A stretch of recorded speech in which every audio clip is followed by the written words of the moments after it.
Nemeta is a black metal and folk metal project started by myself, Callum Calderwood, and based in Glasgow. So I've played for quite a few years in a sort of psychedelic prog rock band called Sloth Metropolis, and my main instrument is electric violin or electric fiddle. And I just really wanted to do a black metal project. I'd sort of gone back to listening to a lot of black metal over the last year or so and really wanted to give it a go.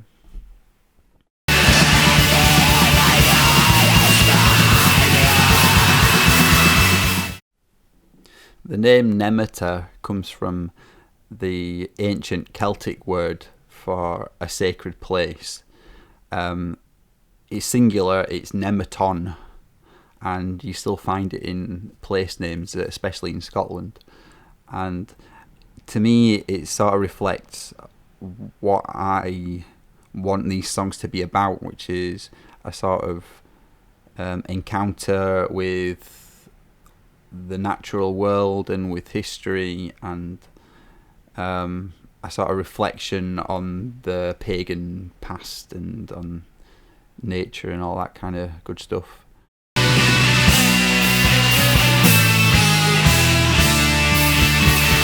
The Nemeta EP was self-recorded over winter 2020 to 2021, and then I mixed and mastered it in spring. So it's a hybrid of sort of folky black metal, a little bit of dungeon synth type stuff, but then also like I was raised playing a lot of folk and traditional music, so like really sort of tapping into particularly like Scottish folk music. You might be able to tell I've got a Yorkshire accent from the north of England, but my dad's Scottish and I've lived most of my life in Scotland as well now. So I grew up playing bagpipes and fiddle and lots of folk music. So it's bringing together those influences, a little bit of like 70s folk rock as well, Fairport Convention and things like that.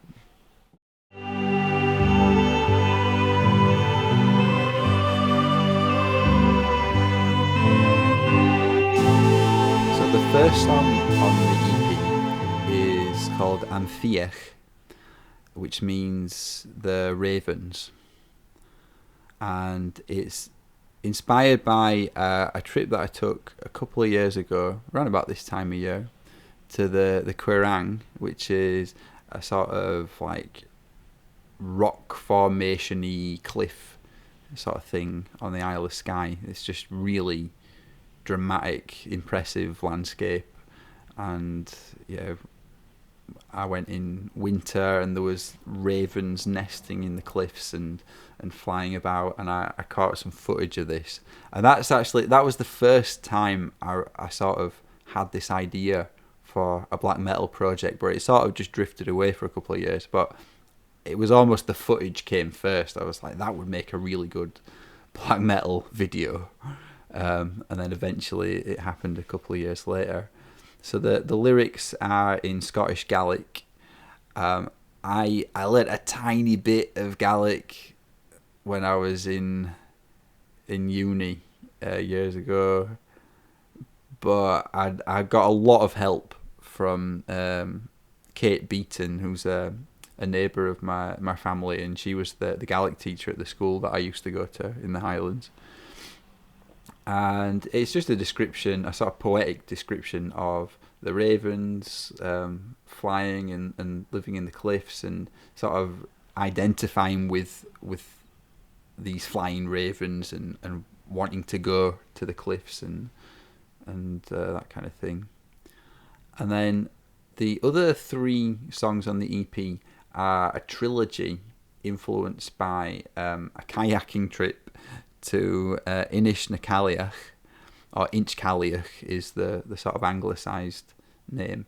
It's an island in Loch Lomond, so just a bit north of Glasgow, where I stay. And so me and my girlfriend kayaked to this a very sort of mysterious little island, like an amazing place. It was really foggy and misty. We went in like November. It just really atmospheric. It was really inspiring. So, and the island itself has a lot of history as well. It was a place where the clan MacGregor used to bury their dead, and in the early that was in the sort of medieval and early modern period, and then in the early Middle Ages there was supposedly like a monastery or a sort of convent for nuns. So there's just this long history, and then sort of natural history as well, because there's what do you call them, fallow deer on the island, and that's not really a sort of indigenous deer species. The sort of legend is that Robert the Bruce introduced these deer for hunting. So, and we saw some of them as well at one point. And then there's the sort of the trees and everything as well, and the sort of the topography, like the little hill on the island. So the part of the third part of the trilogy of songs sort of describes kind of, you know, climbing up the hill and all that kind of the journey through the island.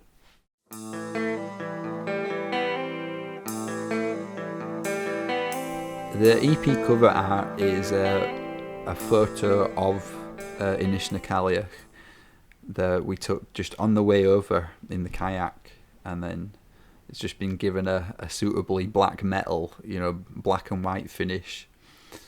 And you can just see the mist and just the way it kind of like meets, you know, the sea meets the land, and it all kind of merges together.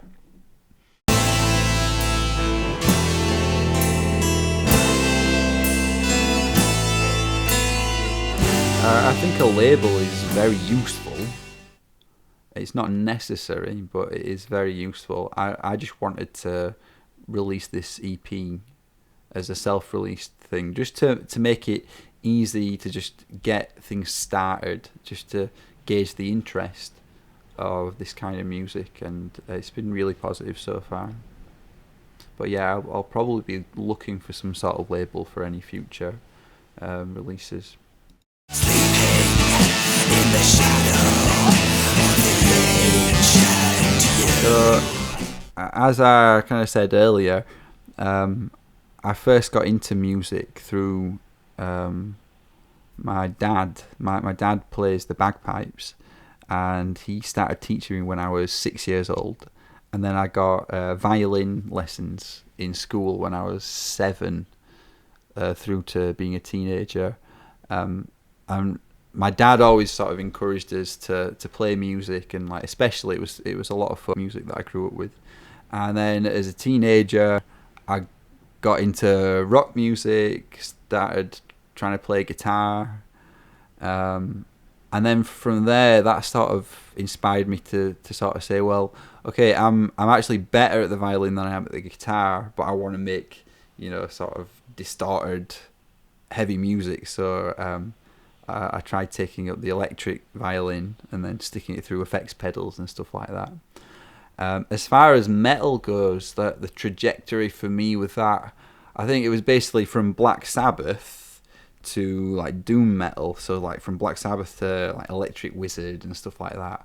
And then thankfully I sort of, you know, came into this just as, you know, YouTube was starting to pick up, and different forums and stuff like that were more accessible. So I kind of discovered the black metal stuff as well, and like I was especially drawn to, you know, the sort of folky black metal. The Satyricon, I think, is the Dark Medieval Times was the first black metal album I remember when I was, I think, 17, like really getting into that.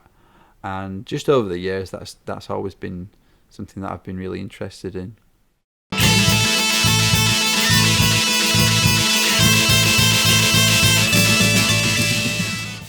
Well, the music industry, I guess in this day and age, there's a lot of positives and negatives. I know it's sort of cliched, everyone talks about this, but music has never been as accessible as it is now. There's never been so many options for like DIY releases. Recording has never been as cheap and as accessible as it is now. I mean, all that stuff is really good. I guess there isn't that kind of funding for having like full-time artists, or not many of them anyway, paid by a record label to just purely write and record music their whole lives, and just that is the thing that they focus on. So I guess it would be nice if that sort of thing was still around, but I think we do well just to have these little DIY projects and DIY scenes, and just sort of do things ourselves.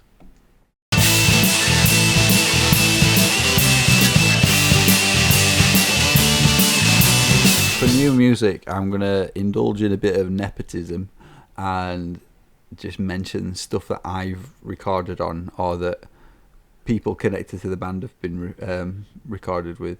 So there's a song called Angel by Gabriel Falls that I played the violin for, and that's a charity single for the charity Defer UK, DEPHER UK.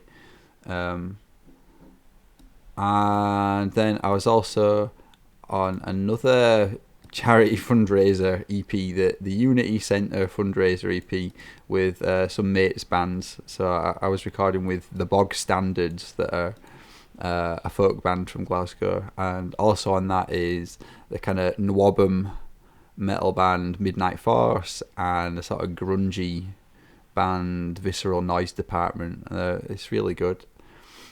And also the Nick Gochen, who did the drums for the Nemeta EP, his main band is called Big Hog. They're a sort of kind of prog band, and they did an album called Pageant of Beasts that came out this year. So go and listen to them. For movies, 2021, I guess, this is pretty generic and not very cool for a black metal interview, but I've been enjoying the Beatles documentary Get Back, and I think on the back of that I was watching a few other kind of recently released documentaries just from the end of 2020. So there was the one on Frank Zappa, just called Zappa, and there was a good one as well on the BBC recently, called Other Like Me, about Throbbing Gristle and the stuff that sort of came before Throbbing Gristle that Genesis P-Orridge was involved with.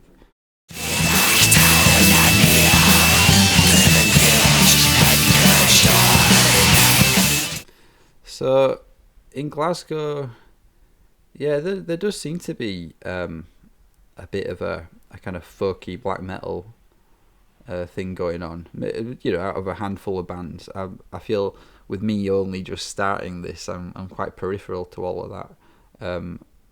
I'm a bit more familiar with the sort of doom metal and psych and like prog rock stuff that's going on in Glasgow. But there seems to be stuff going on, and a couple of good promoters as well. So Red Crust Promotions, which is based in Edinburgh, they do really good stuff. Like, again, mainly doom, but like they cover a lot of different genres. And then Cog Promotions as well are another good one. And we've had the North of the Wall festival that's ran for quite a while now as well.